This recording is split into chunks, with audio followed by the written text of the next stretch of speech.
وخاصة الإعلاميين برك. السلام عليكم ورحمة الله وبركاته. نشرة أخبار 8 مساء قناة تونس 7. نبدأ نشرتنا الإخبارية بالأخبار المحلية. موجة شيلي تجتاح الجنوب التونسي، وشهود عيان يؤكدون أنه كان يوجد ملتحون على الحدود التونسية الليبية يصلون صلاة المغرب جماعة، وحسب المصدر نفسه كانت الركعة الأولى بسورة الشمس. تراجع غير مسبوق في صابة الزيتون للموسم الحالي، وفسرت وزارة الفلاحة أن هذا التراجع سببه الملتحون الذين قاموا بعملية الجني هذا العام.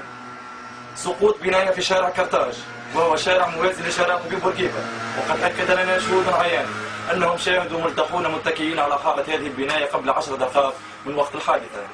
سقوط عصفور النادر يدعى البلبش على الأراضي التونسية، وبعد تشريح الجثة اتضح أنه سقط بكرتوشة سلفية ملتحية. نمر الآن إلى الأخبار العالمية. الولايات المتحدة الأمريكية تتهم سلفيو تونس بتأجيج الإضرابات الأخيرة في ولاية واشنطن.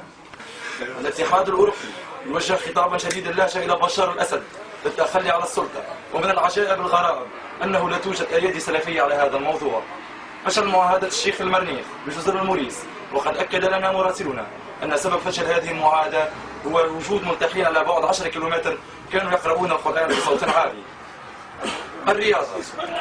جمهور نادي برشلونة الإسباني يستغربون من اللوك الجديد للمدرب جوارديولا الذي أطلق اللحية. حكم مباراة نادي الاعتصام الرياضي التونسي ونادي الإعلام البنفسجي النوفمبري يوقف المباراة في الدقيقة 54، وذلك لقيام بعض السلفيين الذين كانوا حاضرين بالملعب برفع الراية السوداء. هذا الموجز، وإليكم التفاصيل بعد حين.